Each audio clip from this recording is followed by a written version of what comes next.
I am currently working with a company called CrowdStrike, where I'm a GRC analyst, governance, risk, and compliance analyst.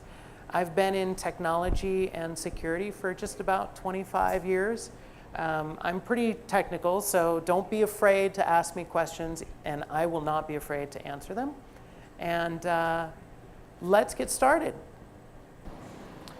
So today we're going to talk about cybersecurity threats, attack vectors, ransomware, a bit about why I feel, in my opinion, traditional security is failing. We're going to talk a little bit about what next-gen endpoint protection is, and it's going to be a little bit biased because that's what my company does, and we're going to talk a little bit about our take on it versus, what others might do. But I really want it to be an interactive session. I do want to cover the content, but I would love to have the interaction with everybody.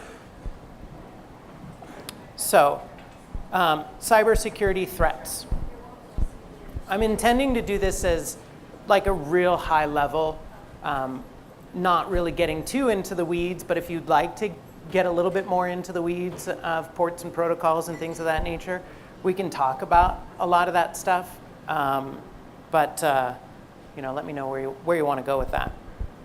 So since 2004, we've had a lot of data breaches. And in fact, most of the records lost have been lost very recently in the last probably 5 years. We keep breaking records on how many records are being lost in breaches. And they all have one major thing in common. They're actually implementing all the right technology. They've got their firewalls, they've got their antivirus, they've got their sandbox technologies for kind of contained malware explosion, intrusion prevention systems, application whitelisting, PCI compliance, things of that nature, but they're failing to stop the breaches. According to Verizon, and all of these numbers are out of Verizon's 2017 data breach investigation report. According to Verizon, legitimate user credentials were used in most hacking-related data breaches, with 81% of them using weak, default, or stolen passwords. So that alone should tell you something. And I have, we're going to start out with a kind of giveaway. What does it tell you? Social, yes. Social hacking. Social hacking. Weak passwords. What else? Former employees. Former employees. Not quite yet. Anybody else? Really, passwords are not a great idea. Right? 81% of these breaches are being lost to passwords, so clearly they're not a great idea. But you were close, so you get the prize. Thank you, Bruce. So malware. Now, according to, and you'll notice that this particular arc of blue does not cover 51% of this circle. I'm sure you guys caught that already. I know that being in technology, I think it's a friendly neighborhood for people with OCD, but I wanted to point that out. This was updated. Last year, it was 40% of breaches were malware attributed. This year, 51%. But what about the other half of the equation, right? 49% according to last year, was 60% the year before that. These non-malware attacks are really serious. And these are being perpetuated by terrorists, hacktivists, cyber criminals, organized crime, and nation states. So, cybersecurity threats. Let's get a little bit closer. You can't really have a threat without an adversary because somebody has to do it, right? So these people are our adversaries. And our thought is that by understanding these adversaries, we can better design protections against them. And of course, it's a cat and mouse game, right? Adversaries are better funded, more sophisticated, and more patient than ever before.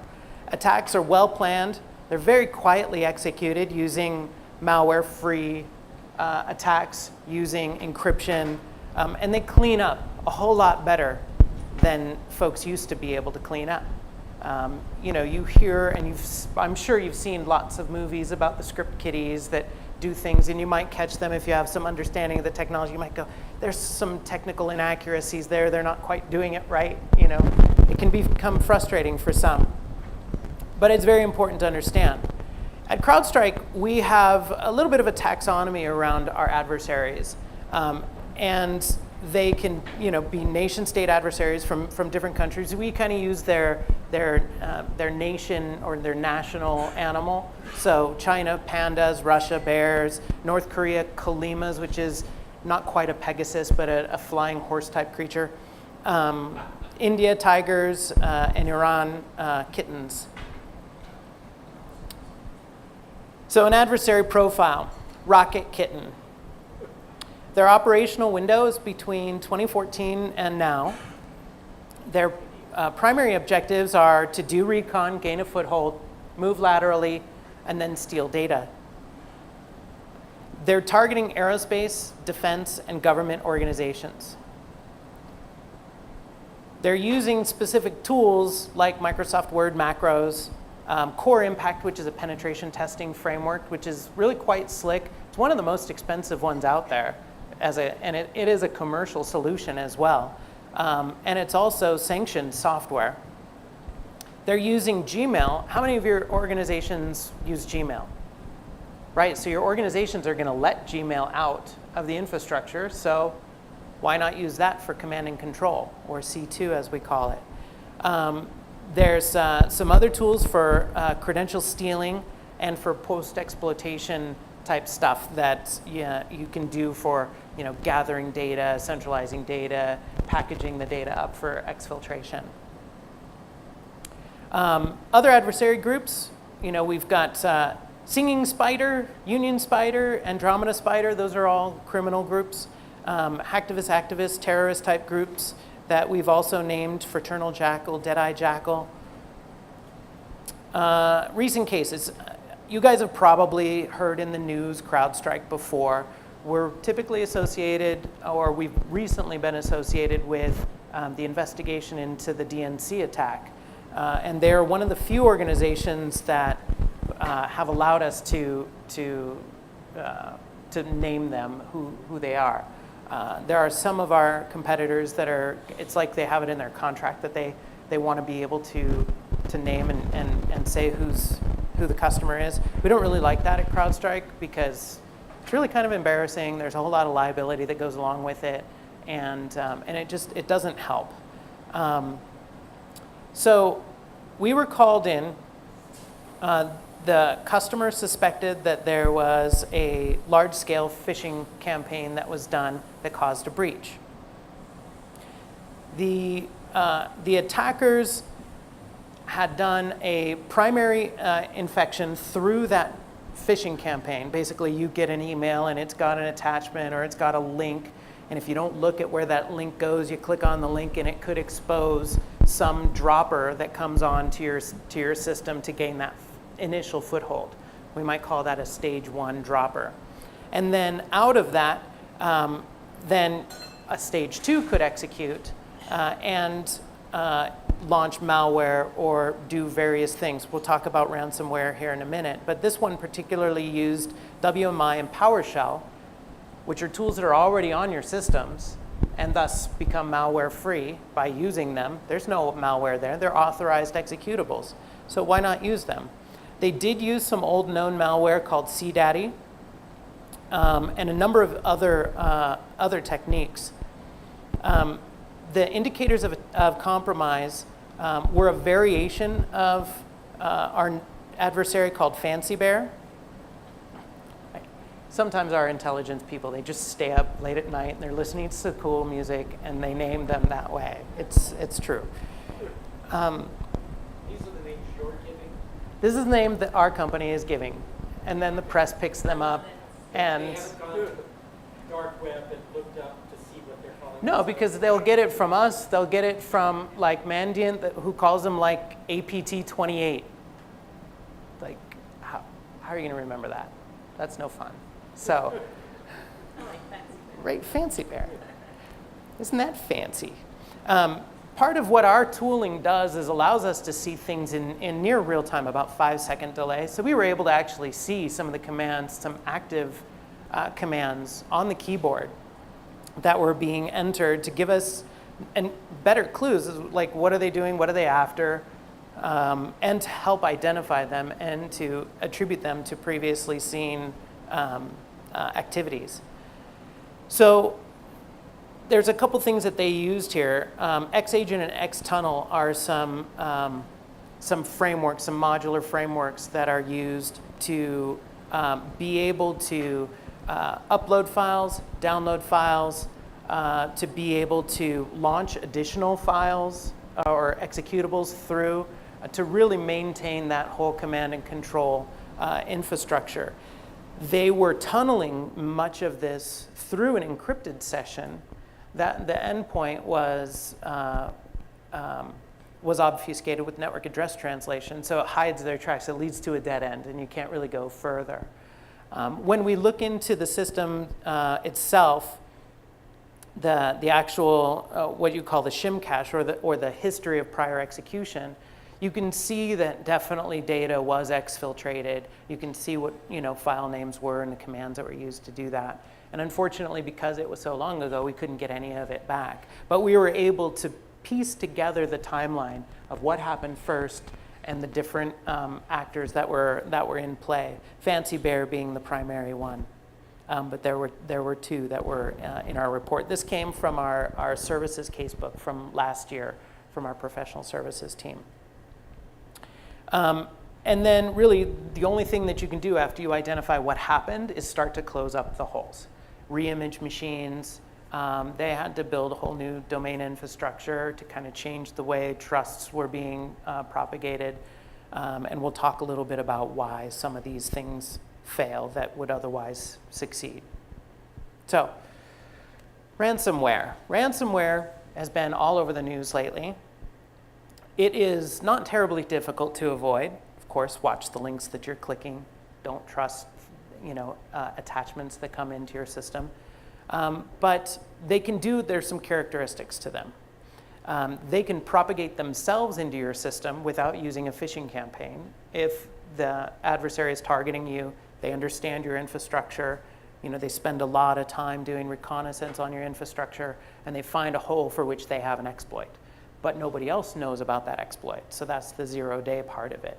And these are very valuable pieces of code and very valuable knowledge. Yes, you can buy them if you want, but they're very expensive, and they're really only good once you use them. An exploit, it's done. So you have to make sure that you're going to use it for some quote-unquote good. Ransomware can then, once it's running on your system, because a lot of times people are running as system admins, especially as home users. They will run, execute things from their temp directory or their download directory or something like that, which strangely enough, Microsoft allows you to do it. In the pro versions, you can turn off the ability to run executables from your download directory or your temp directory, which would kind of make a lot of these attacks not work. But strangely, Microsoft doesn't allow you to do that unless you upgrade to the pro versions. It can propagate further once they've downloaded some of these credentials. So that's why you don't use the same password on multiple systems, because once somebody has that password internally, especially if you have a team of system administrators, those credentials may be the same on other systems within the inside of your network. So if you have them on one system, then you can try them on another system, and oftentimes it actually works. And then you can start to look through the systems, you can start to try and find the domain controller, and then you can try and steal the entirety of all of the usernames and passwords from the organization, have all of the system administrator credentials, have access to all of the data that is within the organization. So those types of things can be included in ransomware. Of course, there's the encryption part of it.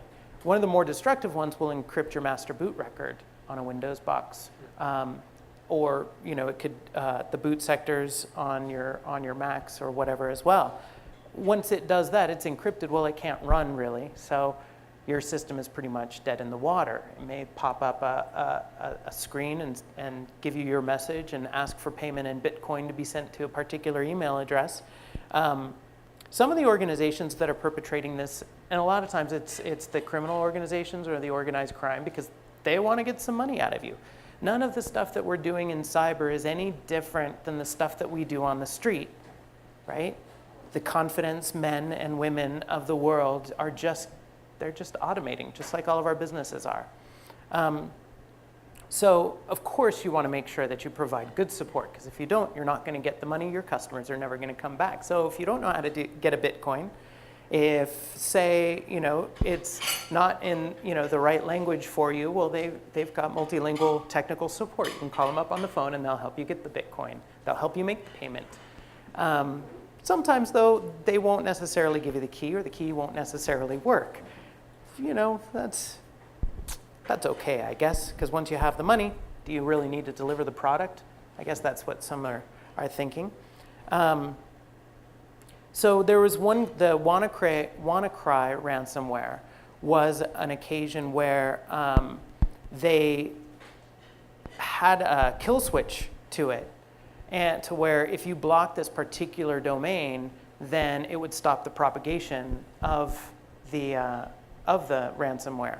So this one guy that actually got brought up on charges for something unrelated figured out how to stop it. He stopped the propagation of it, but it also kind of stopped the communication with the people that had the decryption keys. So it rendered it, not able to do anything, and data couldn't be recovered. So if you're interrupting a ransomware within that process after it's been recovered and you pay the ransom, oftentimes you can't get it back. So the lesson here is, what's the lesson? Back up. Back up, yes. Thank you. Yes. It's really kind of simple. People have been telling people that for forever. Have good backups, test your backups, make sure they work, because backups or your system always fails when you have a tight deadline and when you've got absolutely no other way around it. It never fails. It's Murphy's Law. Never fails when it's convenient for you. It always fails when it's at its most inconvenient. So we've talked a lot about some very high-level things that are happening in our digital world these days. So why is it failing? Now, my opinion is it's failing for some very simple reasons that are avoidable. Most of our people are undertrained, they're under-equipped, they're understaffed, and they're overworked. We push each other super hard in order to get things done. In our development world, we push people to get the product out the door. We don't necessarily push high-quality code. We don't necessarily push secure code. Those things are not things that we really focus on. But also, the threats that the adversaries are coming with are much more complex. Executives that are making the decisions on what to spend money on, whether or not to permit somebody hiring, another 5 to 10 people, that's allocating a good, 500,000 plus or so in our field. Sometimes it's hard for them to make those decisions. The security learning curve for them is really steep. Employees and contractors, like I said, they're being pushed harder. Every budget dollar is scrutinized. So it takes a long time for the business justification to protect against future risk that may not materialize. So it's hard. If you don't have a guaranteed return, how do you make the investment, right? The tools that are being acquired by organizations, a lot of times they're poorly integrated, or they're using the wrong ones. People are drowning in data. 27% of breaches were reported by a third party in that, the target attack. It was the HVAC vendor had, a bad password that provided them access to the infrastructure. They planted some malware. The malware was known. It actually beaconed out. The system did send the alert to the console, but nobody looked at it. Nobody did anything about it. And the FBI is they're busy. Because sometimes they go out and they find some indicators while they're doing an investigation that some other company was somehow involved or tangentially involved, and so they go knock on their door and say, hey, did you know? Were you aware that you have this problem? And then they would call in somebody to help them investigate. Processes. So part of my job in GRC is to focus on good processes, repeatable processes. The process has to work every time. The process has to be simple with a reduced number of steps to reduce the opportunity for failure. Because with every step, you have an opportunity for failure. So if you have 10 steps, you have 10 opportunities to fail. If you have 5 steps, you have half the opportunity to fail. So make it simple, make it effective. A lot of people don't do that. A lot of people don't like to write. In organizations, the operations people, they don't like to write down their processes.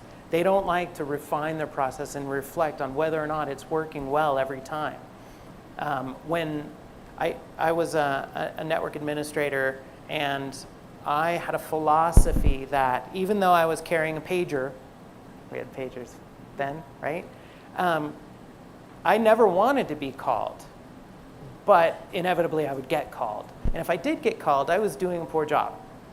I wasn't doing my job. I wanted to be taken for granted on the network, just like people take for granted when they use the phone. They pick up the phone, they get a dial tone. I want them to get network access, so it should be transparent to them. Everybody has a right to expect that, in my belief. And if you aren't focusing on that kind of excellence, you're going to fail. And that's where it comes in, like training. People have to care about what they're doing. If you pay them low, if you don't treat them well, then they're not going to care. They're not going to take pride in what they're doing. If you push their own training onto them, then you're going to use them for only what they came to the company with. And how long is that going to last? 2 years, 3 years, 4 years, until their skills become, not usable anymore, I guess. Yeah. So if we can somehow apply training or give people room to really focus on things, I think we're going to have better outcomes. And then we have better choices in technology, integrate the technology better, and then we can get somewhere. So we look at these kind of side by side. You heard me say in the beginning, adversaries, they are far better funded. You're talking about state versus corporation type of a thing. The F-35 is a great example of the failures of security of our defense industrial base. You have lots of different companies contributing to a project. That means you have to share a lot of information and somehow maintain it as classified. Somebody's eventually going to get it. And also with our complex procurement processes, that's why it ends up costing so much. So then you have organized crime, a lot of times versus the individual. That's where these ransomware schemes come into play. People need to have money. What they use that money for, if they're doing credit card skimming or something like that, they may sell it into the black market. You never know if it's some Russian organized crime syndicate, or if it's some terrorist group somewhere that's benefiting from these transactions. So they're more sophisticated. The whole con man thing is far more automated through that, and they're more patient. Our security teams in organizations, like I said, their funding is poor in where it matters. They are spending more, but everybody comes up with this new fancy thing that they want to try and sell you. But you have to have a vision for your security program, and you have to be able to tie it all together to get it working properly. You have to test it. So you have to hire skilled attackers to attack it, because it's better if it's somebody that's on your payroll attacking you than somebody who's not on your payroll attacking you. Chris? You set up a honeypot front end to entice the adversary to come in on your, by your route, by your desired method. Yes. That's been a good technique. I think it's an underused technique that has been around for quite some time. Honeypots are a way that you can put a system out onto the internet or various places even on the internet, maybe not associated with your organization, to be able to gain intelligence about attack techniques. So say you have an unpatched Apache server or Nginx server out there, and you let somebody bang on it, you let somebody compromise it, but you're collecting all of the telemetry from that system that can add to your cache of intelligence on adversary techniques. That's one of the things that our organization does do a fair bit of. So I think it's a good technique. So yeah, our organizations are less patient, and there's far too much stress. So do you guys find some of this actually occurring in your organizations with your IT teams at all? When someone's IT for a small manufacturer, he just got a ransomware attack. Yeah. Ended up having to pay in Bitcoin to some Russians. Yeah. So that's my personal experience. Yeah, it does happen, and it's unfortunate. A lot of time there was some ransomware that would delete your prior backups as well before it did the encryption. So even if you tried to go to like your time machine or your Windows backup type stuff, or your system restore points, they were removing those so that you couldn't just re-image your box.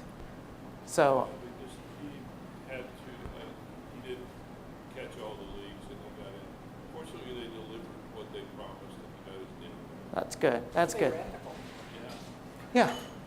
Well, good customer service, right? It's a fair thought. Yeah, I guess. So I'm sure that anybody who's worked in business has read The Art of War. And Sun Tzu said, if you know the enemy and know yourself, you need not fear the result of 100 battles. If you know yourself, but not the enemy, for every victory gained, you will also suffer a defeat. If you know neither the enemy nor yourself, you will succumb. So these are kind of important words of wisdoms, and yeah, I tend to get metaphysical when we talk about security, but that's really part of the game. You do need to understand your adversary, and it does you no benefit to not try to understand your adversaries. Who's going to target you? How are they going to target you? Where have they targeted companies like you before? How have they perpetuated their tools, tactics, and procedures against organizations like yours? And then how do you defend against those things? Very important. So let's talk a little bit about next-gen endpoint protection. Do you know if your endpoints are currently compromised by a sophisticated actor? Are you protecting your remote users and compute environments that may not be on your premises against ransomware and other types of polymorphic threats? Do your existing security tools stop malware-free breaches? Some important questions to ask. So there's some characteristics that Gartner, the trusted advisors for technology, have come up with in terms of what is next-gen endpoint protection. So they've thrown in capabilities around anti-malware, personal firewall, port and device control, the endpoint protection solutions often include, that should have been indented, vulnerability assessment capability, application controller whitelisting, application sandboxing, where it kind of launches in a controlled environment so it doesn't kind of bleed out when the executable fires, so that you can, kind of like the honeypot, you can start to understand what the thing is trying to do before you decide to trust it. Enterprise mobility management, a lot of times that has to do, your phones as well as your laptops. Memory protection, endpoint protection and endpoint detection and response, which is a little bit more of the category of what our product is, where you have all of that really rich execution metadata from your systems collected into a cloud environment, a big data system that you can mine for data. Data protection, control of full disk and file encryption, and endpoint data loss prevention. So those are some of the characteristics. When Gartner comes out, they kind of put this laundry list, and then they take all of the organizations that claim to play in this space, and they rank them on, do they do these characteristics, and how well do they do these characteristics, and then they do their Magic Quadrant, which, you know, people go to. It's kind of a reasonable place to go. So our particular endpoint protection is cloud delivered, and it's enriched by the threat intelligence that I told you about before. We watch the adversaries. We understand how it is that the adversaries do their thing. And then when we get the telemetry data from the systems, we can look through that data to see whether or not we're seeing those tools, tactics, and procedures being used. And then we can trace it back to what are the endpoints within what organizations. And then we can send those messages out to say, hey, we've seen this, and this is what you should do about it. And that's part of the managed hunting. An endpoint? Yeah. An endpoint, that's a great question. An endpoint could be any device. It could be your mobile phone. It could be your laptop. It could be a server somewhere. It could even be a mainframe in AS400. It could be a router, too. I mean, any device on your network could be an endpoint, but it's typically referred to as a user-focused system, something that you're actually using or consuming, like through a server type of a thing. They're targets. They're definitely targets. A lot of reason why they're targets is because computers run programs as a user, right? So if you have access to data, then if I pretend to be you, then I can have access to data, right? And it's kind of an easier way to do it since you're not physically tied to the system. These are all places where people interact with machines. People interact with machines, but on a server side, we do also interact with it, but it's not like a direct, you're running programs from it, right? Yeah. Okay, so the old enterprise architecture was this concept of like an M&M. You've got this crisp outer shell, and you've got this soft inner center, right? This soft chocolatey center. But this has a few problems in that when you leave the perimeter, when you go on vacation and you access mail from a hotel, or you're on the go-go internet on an airplane or something like that, or if you're using cloud services for a portion of your network, these are places where you won't have quite as rich protection. So a modern enterprise architecture and many of the endpoint products are being able to facilitate this kind of a method. If I'm on an airplane, it can all send that telemetry data back and make decisions on that. So some of the value here is that all of the assets are protected. If we're doing it all in a cloud and you're subscribing to it as a service, then there's no hardware to deploy, no hardware to manage. It's all real-time updates. And then also, if we can centralize all the data from different companies, we can crowdsource that kind of intelligence about it and then be able to act on more quicker than if it was individual companies trying to do their own thing. So trying to get a little bit smarter and a little bit bigger scale. So next-gen AV, if we take a component of this, next-gen AV, typically AV was signature-based. You take an executable, you run it through a hashing algorithm, and you come up with a unique signature for that particular malware. Now, back in the old days, you know, there were not so many signatures. But nowadays, there are far more. You could take a program, you could recompile it with just one character changed, and you have a different hash.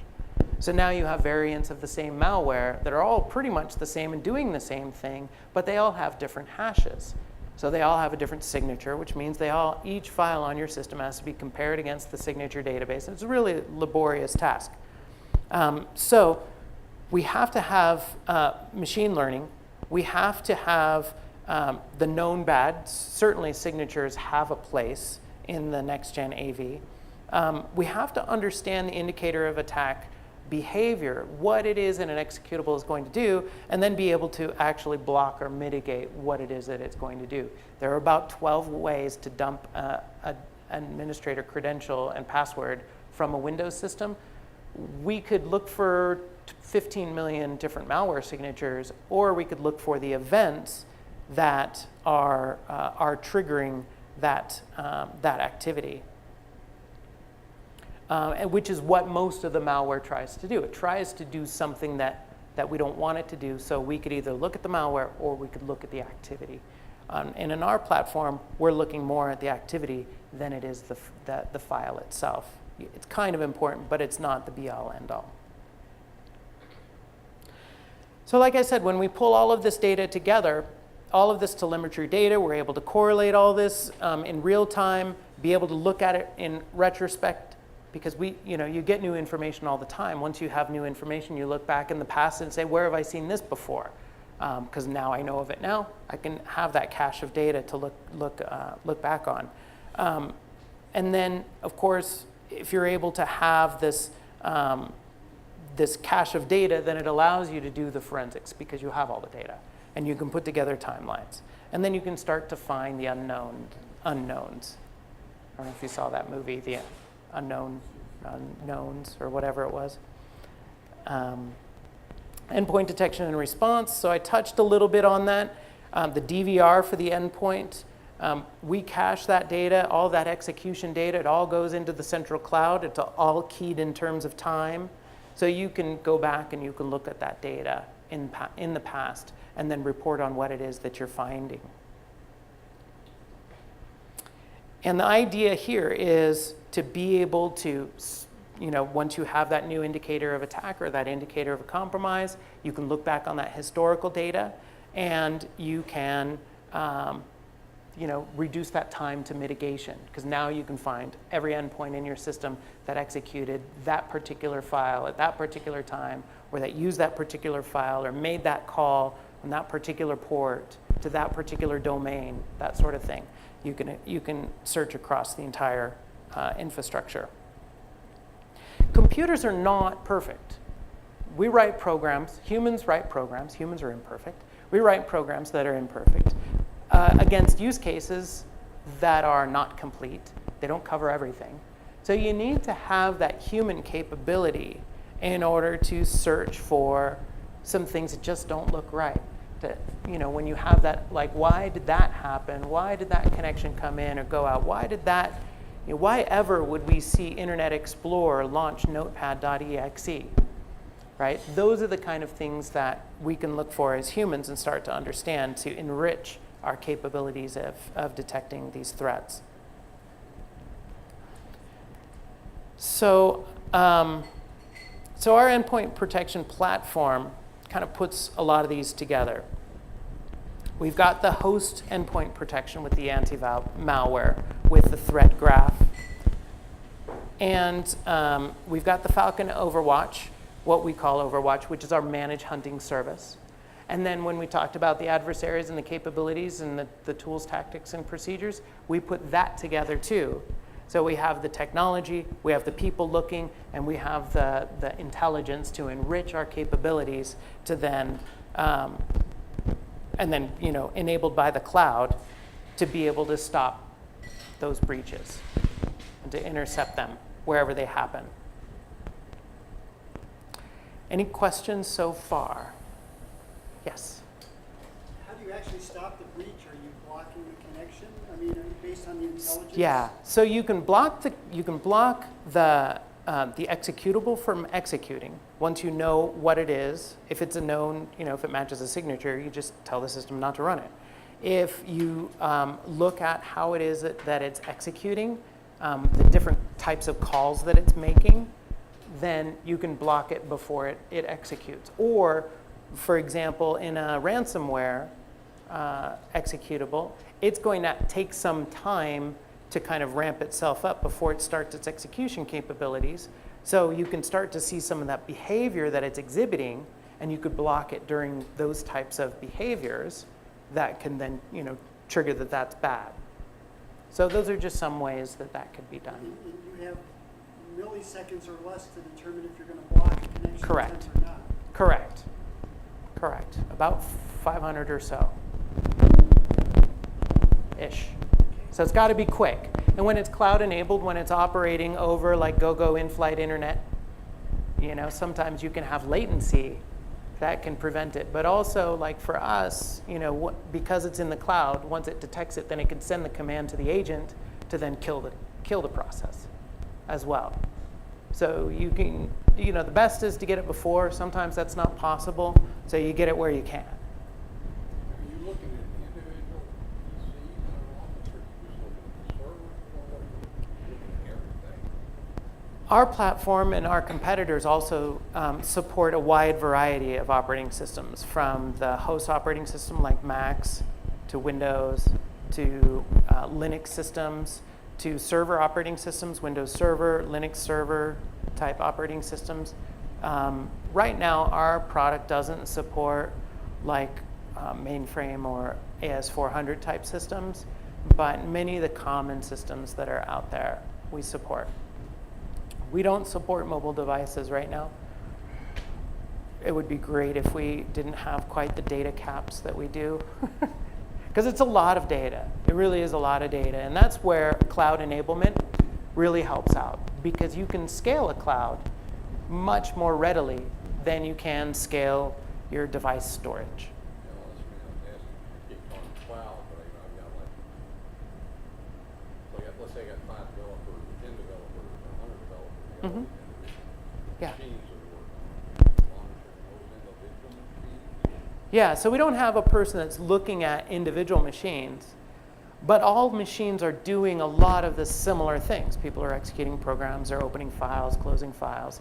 If you collect all that telemetry into one place, then you can start to analyze that telemetry in that one place, and then see what somebody's going to do something that isn't quite right.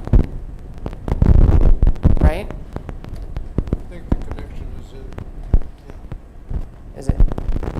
Is it geeking here?